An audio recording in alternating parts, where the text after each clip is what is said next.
ಕೂತ್ಕೊಳ್ಳಿ ನೀವು. ಬೇಡ ತುಳಸಿ, ನಿನ್ನ ಜೊತೆನೇ ತಿಂತೀನಿ. ಕೂತ್ಕೊಳ್ಳಿಮ್ಮ, ಯಾಕೆ ಸಂಕೋಚ ಪಟ್ಕೋತಾ ಇದ್ದೀರಾ? ಕೂತ್ಕೊಳ್ಳಿಮ್ಮ, ನಮ್ಮಲ್ಲಿ ನಿಮ್ಗೇನು ಸಂಕೋಚ, ಕೂತ್ಕೊಳ್ಳಿ. ಮಾವನವ್ರೆ ಹೇಳಿದ್ರಲ್ಲ, ಕೂತ್ಕೊಳ್ಳಿ ನೀವು.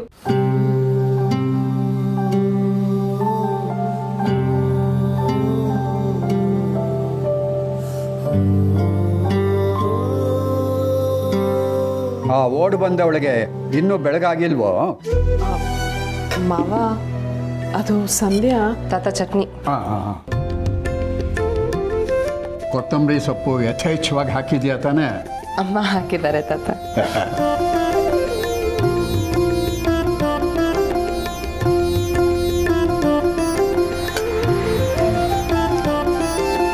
ತುಳಸಿ, ಇವತ್ತು ನಾನು, ಶೇಷು, ಗೋದಾವರಿಯವರು ಎಲ್ಲ ದೇವಸ್ಥಾನಕ್ಕೆ ಹೋಗ್ತಾ ಇದ್ದೀವಿ. ಬೀಗರ್ಗೂ ಫೋನ್ ಮಾಡ್ತೀನಿ, ಅವರು ಬರಲಿ. ಆಯ್ತು ಮಾವ.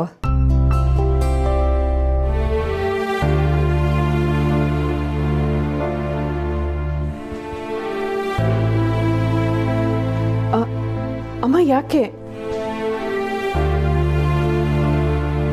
ನಮ್ಮ ಸ್ಥಿತಿ ನೆನೆಸ್ಕೊಂಡು ನೋವಾಯ್ತು ಅಷ್ಟೆ. ಹಾಗೆಲ್ಲ ನೊಂದ್ಕೋಬೇಡಿಮ್ಮ. ಅನ್ನಪೂರ್ಣೇಶ್ವರಿ ಮುಂದೆ ಕಣ್ಣೀರು ಹಾಕಬಾರ್ದಂತೆ. ಹಾಗಲ್ಲ ತುಳಸಿ, ಸಂಬಂಧದಲ್ಲಿ ನಮ್ಮವರು ಅಂದ್ಕೊಂಡವರು ನಮಗೆ ಕೈ ಕೊಟ್ಟರು, ಬಾಂಧವ್ಯದಲ್ಲಿ ನಮ್ಮವರು ಅಂದ್ಕೊಂಡವರು ನಮ್ಮನ್ನು ಕಾಯ್ತಿದ್ದಾರೆ ನೋಡು.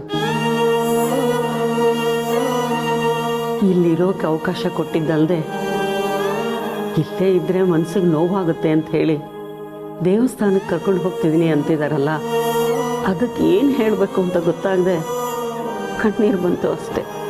ಹಾಗೆಲ್ಲ ಏನೂ ಇಲ್ಲ ಗೋದಾವರಿ. ನಾವು ಅಂದ್ಕೊಂಡಿದ್ದು ನಡೀದೇ ಇದ್ದಾಗ ದೇವ್ರ ಮುಂದೆ ಹೋಗಿ ನಿಂತು ಬಿಡಬೇಕು. ನಾವು ಮಾಡೋದೆಲ್ಲ ಮಾಡಾಯ್ತಪ್ಪ, ಇನ್ನೆಲ್ಲ ನಿನಗೆ ಬಿಟ್ಟಿದ್ದು ಅಂತ ಆ ಭಾರನೆಲ್ಲ ಅವನ ಹೆಗಲ್ಗೆ ಹಾಕ್ಬಿಟ್ರೆ ಒಂಥರ ನೆಮ್ಮದಿ.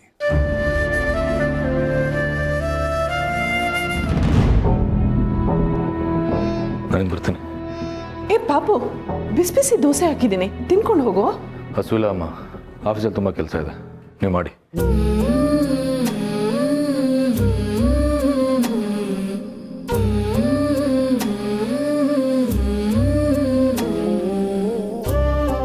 ಓ, ಎಲ್ಲ ಇಲ್ಲೇ ಇದ್ದೀರಾ? ಚಪ್ಲಿ ಕಳ ಅಂತೂ ಬಂದ್ಯಾ? ನಾನು ಫೋನ್ ಮಾಡಿ ಮನೆಗೆ ಕರೆದಾಗಲೆಲ್ಲ ತುಂಬ ಬ್ಯುಸಿ ಅಂತ ಸ್ಕೋಪ್ ತಗೋತಾ ಇರ್ತೀಯ. ಯಾಕೆ ಅಂತಂದರೆ ನಾನು ಎಲ್ಲಿ ಚೆಸ್ಸಲ್ಲಿ ನಿನ್ನ ಸೋಲಿಸ್ಬಿಡ್ತೀನೋ ಅಂತ ನಿನಗೆ ಭಯ.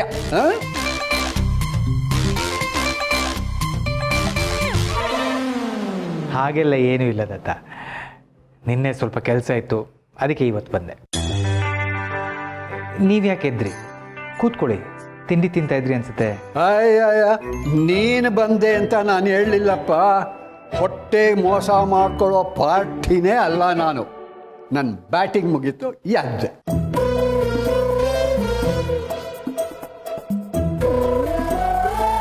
ನೀ ತಿಂಡಿ ತಿನ್ನು, ಬಂದೆ.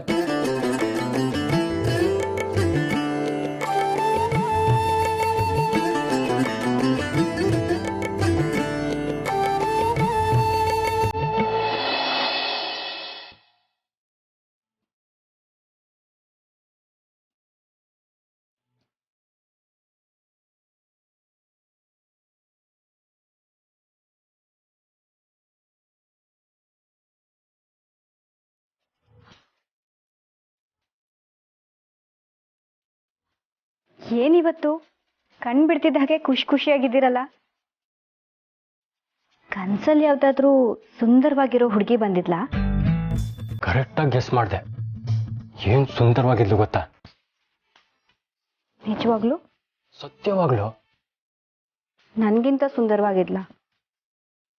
ಹೌದು ಅಂದ್ರೆ ಬೇಜಾರು ಮಾಡ್ಕೋತೀಯ? ಹಾಗೇನಿಲ್ಲಪ್ಪ, ನಾನು ಯಾಕೆ ಬೇಜಾರು ಮಾಡ್ಕೊಳ್ಳಿ. ಇನ್ಮೇಲೆ ನಾನು ನಿಮ್ಮ ಹತ್ರ ಮಾತಾಡಲ್ಲ. ಆ ಕನ್ಸಲ್ಲಿ ಬರ್ತಾಳಲ್ಲ ಆ ಹುಡುಗಿ ಹತ್ರನೇ ಮಾತಾಡ್ಕೊಂಡ್ರಿ. ಈಗಲೂ ಅದನ್ನೇ ಮಾಡ್ತಿದ್ದೀನಪ್ಪ. ನನ್ನ ಕನಸಿನ ಹುಡುಗಿ ಜೊತೆನೆ ಮಾತಾಡ್ತಿದ್ದೀನಿ. ಆ ಹುಡುಗಿ ಹೆಸರೇನು ಗೊತ್ತಾ? ಪೂರ್ಣಿ ಅಂತ.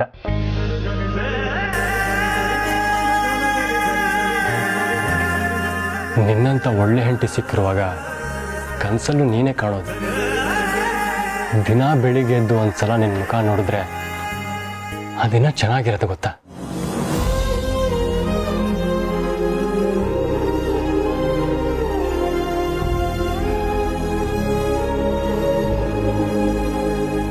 ಏನಾಯ್ತು? ಏನಿಲ್ಲ. ಪೂರ್ಣಿ, ನೆನ್ನೆ ಜ್ಯುವೆಲರಿ ಶಾಪ್ ಇನ್ಸಿಡೆಂಟ್ ಆದ್ಮೇಲಿಂದ ನಿನ್ನ ಮೂಡ್ ಯಾಕೋ ಸರಿಯಿಲ್ಲ ಅನ್ಸತ್ತೆ. ಈಗಲೂ ಅದನ್ನೇ ಯೋಚಿಸ್ತಿದೆಯಾ?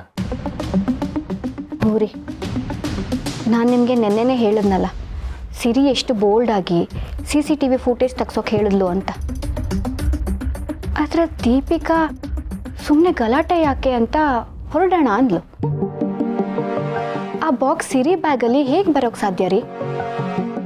CCTV ಫುಟೇಜ್ನ ತೆಗ್ಸೋದು ಅವಾಯ್ಡ್ ಮಾಡಿದ್ಲು ಅಂದರೆ ನನಗೆ ಯಾಕೋ ದೀಪಿಕಾನೇ ಆ ಬಾಕ್ಸ್ನ ಸಿರಿ ಬ್ಯಾಗಿಗೆ ಹಾಕಿರ್ತಾಳೆ ಅನ್ಸುತ್ತೆ.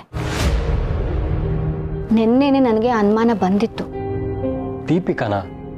ಅವಳು ಯಾಕೆ ಹಾಗೆ ಮಾಡ್ತಾಳೆ? ಅದೇನೋ ಗೊತ್ತಿಲ್ಲ ರೀ. ಅವಳಿಗೆ ಸಿರಿ ಕಂಡ್ರೆ ಅಷ್ಟಕ್ಕಷ್ಟೆ. ಅವತ್ತು ಕೆಫೆಲಿ ಚಾಲೆಂಜ್ ಇತ್ತಲ್ಲ, ಆಗ ಸಿರಿ ದೀಪಿಕನ ಫೋನ್ ಎತ್ತಿಟ್ಕೊಂಡಿದ್ಲು. ಅದು ಅಲ್ಲದೆ ಸ್ವಲ್ಪ ಡೇರಾಗಿ ಮಾತಾಡಿದ್ಲು. ಸಿರಿ ಸ್ವಭಾವನೇ ಹಾಗಲ್ವಾ, ಇದನ್ನ ಇದ್ದ ಹಾಗೆ ಹೇಳ್ತಾಳೆ. ದೀಪಿಕಾಗೆ ಆಗ್ಲಿಂದನೇ ಸಿರಿ ಕಂಡ್ರೆ ಕೋಪ ಅನ್ಸುತ್ತೆ.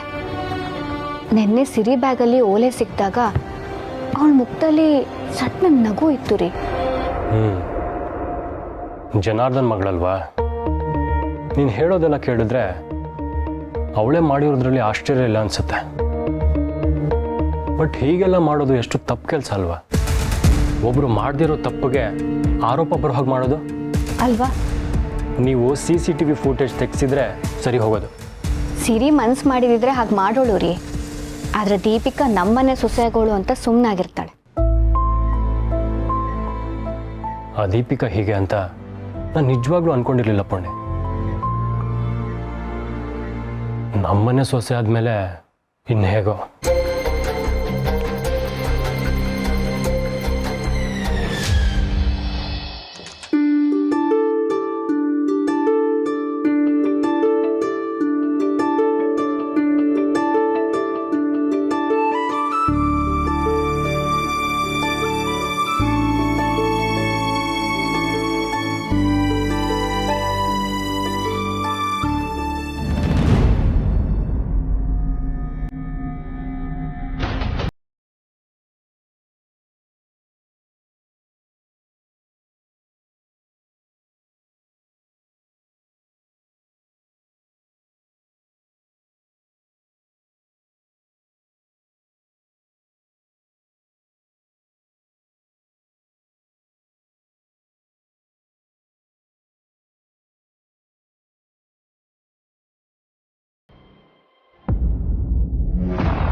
ಬ್ರೋ ಏನಾಯ್ತವಿ?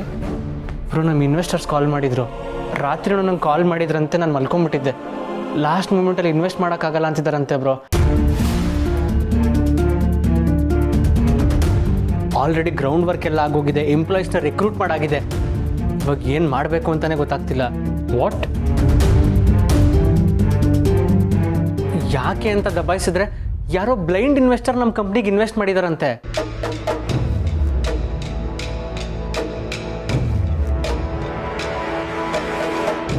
ಅವ್ರು ಇದ್ದಕ್ಕಿದ್ದಾಗೆ ಇನ್ವೆಸ್ಟ್ಮೆಂಟ್ ವಾಪಸ್ ತಗೊಂಡ್ರು ಅಂತಿದ್ದಾರೆ.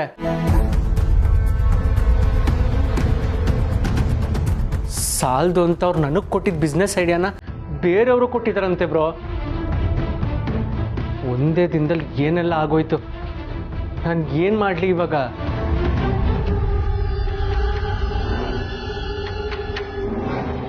ಆಫೀಸಿಗೆ ಬಾವಿ ಕಾಮಾಗಿ ಮಾತಾಡೋಣ.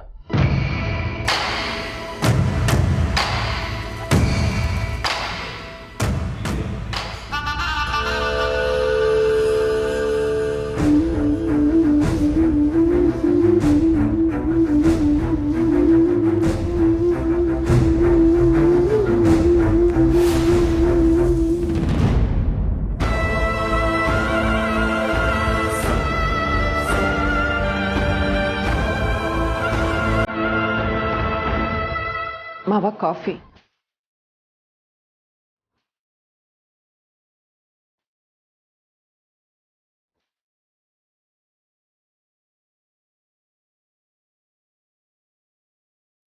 ತಗೊಳ್ಳಿ ಮಾವ.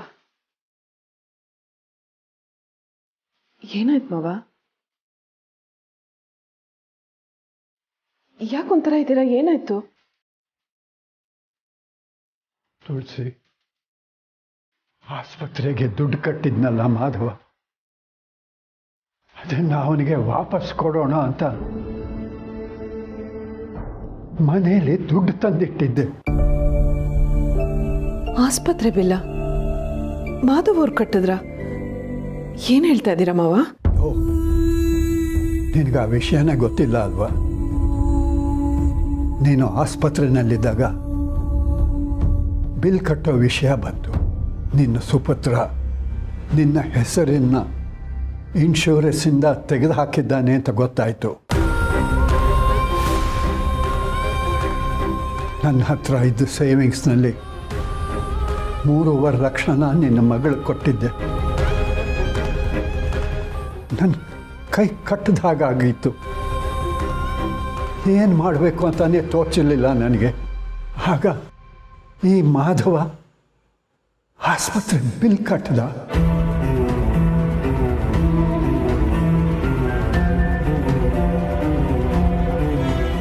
ರಸ್ತೆಯಲ್ಲಿ ಬಿದ್ದಿದ್ದು ನನ್ನನ್ನು ಕಾಪಾಡಿದ್ದು ಅಲ್ಲದೆ ಆಸ್ಪತ್ರೆಯಲ್ಲೂ ನೋಡಿಕೊಂಡು ಕೊನೆಗೆ ಬಿಲ್ಲು ಅವರೇ ಕಟ್ಟಿದ್ರ. ಆ ಸಮಯದಲ್ಲಿ ನನಗೆ ಸಹಾಯ ಮಾಡಿದ್ದು ನನ್ನ ಮಗ ಅಂದ್ಕೊಂಡಿದ್ದೆ.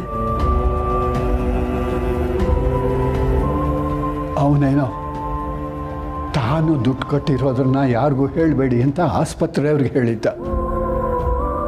ಅದು ಹೇಗೋ ನನಗೆ ಗೊತ್ತಾಯಿತು. ಆ ದುಡ್ಡು ವಾಪಸ್ ಕೊಡಬೇಕಾಗಿಲ್ಲ ಅಂತ ನನಗೆ ಹೇಳ್ದ. ಅವನು ಹೇಳ್ತಾನೆ ಅಂತ ನಾವು ಸುಮ್ಮನೆ ಇರೋಕ್ಕಾಗತ್ತಾ ತುಳಸಿ? 1-2 ಅಲ್ಲ, 10 ಲಕ್ಷ ರೂಪಾಯಿ ನೆನ್ನೆ ತಾನೇ ತಂದು ಇದರಲ್ಲಿ ಇಟ್ಟಿದ್ದೆ. ಈಗ ಇದರಲ್ಲಿ ಒಂದು ಬಿಡುಗಾಸು ಇಲ್ಲ.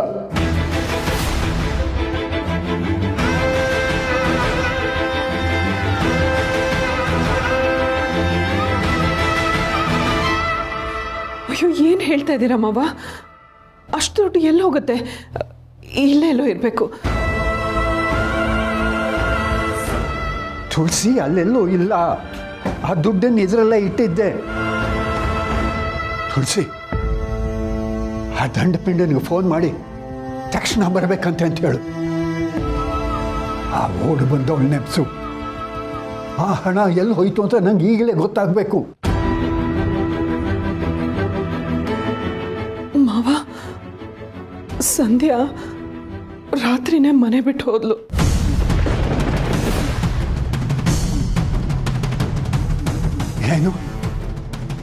ಏನು ಹೇಳ್ತಿದ್ಯಾ ನೀನು? ಹೌದು ಮಾವ, ನಿಮ್ಗೆ ಹೇಳಿ ಹೋಗು ಅಂತ ಎಷ್ಟೇ ಹೇಳಿದ್ರು ಅವಳು ನನ್ನ ಮಾತು ಕೇಳಲಿಲ್ಲ.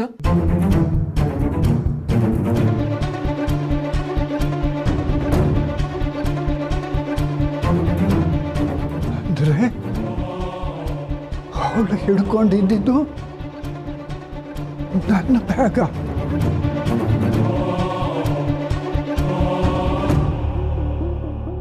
ನನಗೆ ಯಾಕೆ ಗೊತ್ತಾಗಲಿಲ್ಲ? ಅದರಲ್ಲಿದ್ದು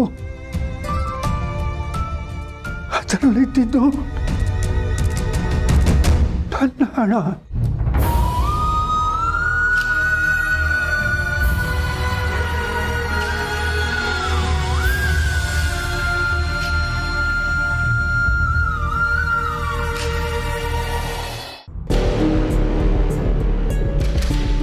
ಹೇಳಿ ಚಿಕ್ಕಮ್ಮ.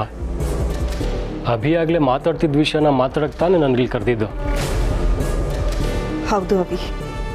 ಅಲ್ಲ ಚಿಕ್ಕಮ್ಮ, ನೀವ್ಯಾಕೆ ಇನ್ವೆಸ್ಟ್ ಮಾಡಿದ್ರೆ ಈಗ ಈ ವಿಷಯ ನನಗೆ ಗೊತ್ತಾಯ್ತು ಅಂತ ಇನ್ವೆಸ್ಟ್ಮೆಂಟ್ನ ಯಾಕೆ ವಾಪಸ್ ತಗೋತಾ ಇದ್ದೀರಾ? ನಿಮ್ಮ ಇಂಟೆನ್ಷನು ಅಭಿ ಬಿಸ್ನೆಸ್ ಚೆನ್ನಾಗಿ ಆಗಬೇಕು ಅಂತ ಆಗಿತ್ತಲ್ವಾ? ಹ್ಞೂ ಅವಿ, ಅದೊಂದು ಉದ್ದೇಶ. ಹಾಗೆ ನೀವಿಬ್ಬರು ಅಣ್ಣ ತಮ್ಮ ಚೆನ್ನಾಗಿರ್ಬೇಕನ್ನೋದು ನನ್ನ ಮತ್ತೊಂದು ಉದ್ದೇಶ. ಅಂದರೆ ನಿಜ ಹೇಳಬೇಕು ಅಂದರೆ ಇನ್ವೆಸ್ಟರ್ ಯಾರು ಅಂತ ತಿಳ್ಕೊಳ್ಳೋದಕ್ಕೆ ನೀನು ಪ್ರೈವೇಟ್ ಇನ್ವೆಸ್ಟಿಗೇಟರ್ನ ಬಿಟ್ಟಿದ್ದು ನನಗೆ ಸ್ವಲ್ಪ ನೋವಾಯಿತು. ಎಲ್ಲೋ ಒಂದು ಕಡೆ ನಾನು ಮಾಡಿದ ತಪ್ಪೇನೋ, ಅದಕ್ಕೆ ಅವಿ ಹೀಗೆ ಮಾಡಿದ್ನೇನೋ ಅಂತ ಗಿಳಿತಾಯಿತು. ಅದಕ್ಕೆ ಈ ಬಿಸ್ನೆಸ್ಸಲ್ಲಿ ದುಡ್ಡು ಹಾಕೋಕ್ಕಾಗಲ್ಲ ಅಂತ ಅಶ್ವಿನ್ಗೆ ಹೇಳಿಬಿಟ್ಟೆ. ಏನು ಹೇಳ್ತಿದ್ದೀರಾ ಚಿಕ್ಕಮ್ಮ? It was by mistake. ನೀವು ಅಂತ ಗೊತ್ತಾದ ಮೇಲೆ ನಾನು ಸುಮ್ಮನೆ ಆಗಿದ್ದಲ್ಲ ಚಿಕ್ಕಮ್ಮ. ನೀನು ಸುಮ್ಮನಾದೆ, ಆದರೆ ಆ ಗಿಲ್ಟಲ್ಲಿ ನನಗೆ ನಿದ್ದೆನೂ ಹತ್ತುತ್ತಿರಲಿಲ್ಲ. ಐ ಆಮ್ ರಿಯಲಿ ಸಾರಿ ಚಿಕ್ಕಮ್ಮ. ಅಯ್ಯೋ, ಆ ವಿಷಯ ಬಿಡು. ನನ್ನ ಉದ್ದೇಶ ಬೇರೆಯೇ ಇತ್ತು.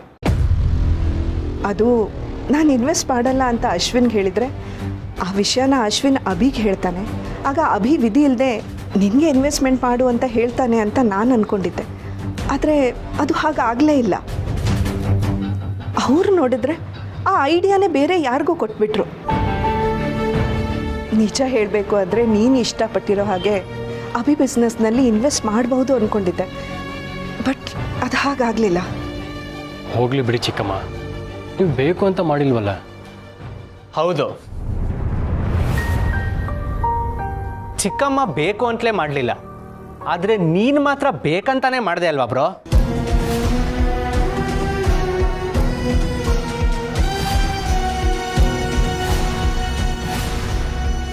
I did not expect this from you.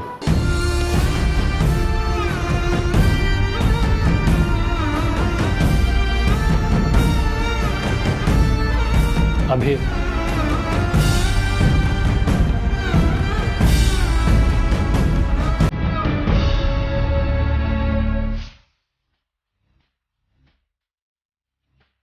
ಅವಿ, ಒಂದು ಅರ್ಧ ಗಂಟೆಯಲ್ಲಿ ಬಾಲ್ಕನಿ ಹತ್ರ ಬಾ, ಅಲ್ಲೇ ಕೂತು ಮಾತಾಡೋಣ. ಸರಿ ಚಿಕ್ಕಮ್ಮ.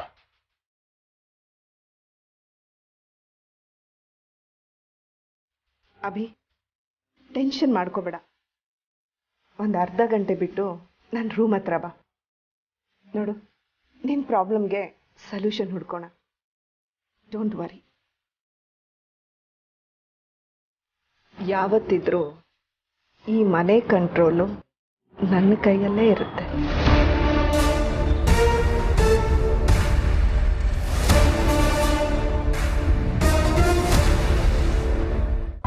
ಸಿರಿ, ದೋಸೆ ತುಂಬ ಚೆನ್ನಾಗಿತ್ತು. Thank you. ಮಾಧವ, ನಿನ್ನ ಜೊತೆ ಸ್ವಲ್ಪ ಮಾತಾಡಬೇಕು. ಬಾ.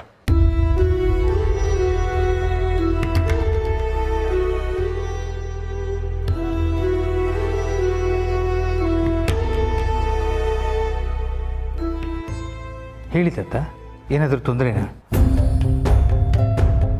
ನೀನು ಆಸ್ಪತ್ರೆ ಬಿಲ್ ಹಣ ಕಟ್ಟಿದ್ಯಲ್ಲ, ಅದನ್ನು ನಿನಗೆ ವಾಪಸ್ ಕೊಡೋದಕ್ಕೆ ಅಂತ ವ್ಯವಸ್ಥೆ ಮಾಡಿದ್ದೆ. ಆದರೆ ಏನೋ ಸಮಸ್ಯೆಯಾಗಿ ಅದನ್ನು ಈಗಲೇ ಕೊಡೋಕ್ಕಾಗ್ತಾ ಇಲ್ಲ. ನಾ ಹಣನ ಖಂಡಿತ ವಾಪಸ್ ಕೊಡ್ತೀನಿ, ಆದರೆ ಸ್ವಲ್ಪ ಸ್ವಲ್ಪ ಕಾಲಾವಕಾಶ ಬೇಕು. ನಾನು ಅದನ್ನು ವಾಪಸ್ ಕೇಳಲೇ ಇಲ್ವಲ್ಲ ತಾತ. ನೋಡಿ, ನನಗೆ ಸದ್ಯಕ್ಕೆ ಆ ಹಣದ ಅಗತ್ಯ ಇಲ್ಲ. ನೀವು ಸ್ಟ್ರೆಸ್ ತಗೊಳ್ಳದೆ ನಿಮಗೆ ಯಾವಾಗ ಆಗುತ್ತೋ ಅವಾಗ ಕೊಡಿ. ಕೊಡೋದು ಬೇಡ ಅಂದರೆ ನೀವು ಕೇಳಲ್ಲ, ಅದಕ್ಕೆ ತಗೊಳ್ತಿದ್ದೀನಿ ಅಷ್ಟೇ. ನೀವು ಯಾವಾಗ ಕೊಟ್ಟರು ಸಮಸ್ಯೆ ಇಲ್ಲ. Thank you so much. ಆದರೆ ನೀನು ಸುಮ್ಮನೆ ಮನೆವರೆಗೂ ಬರೋ ಹಾಗಾಯ್ತಲ್ಲ ಅಂತ. ಸುಮ್ಮನೆ ಇಲ್ಲಿ ನಿಮ್ಮನೆ ದೋಸೆ ಮೇಲೆ ನನ್ನ ಹೆಸರು ಬರೆದಿತ್ತಲ್ಲ, ರುಚಿ ರುಚಿಯಾದ ದೋಸೆ ಚಟ್ನಿ ತಿನ್ನಲ್ಲ.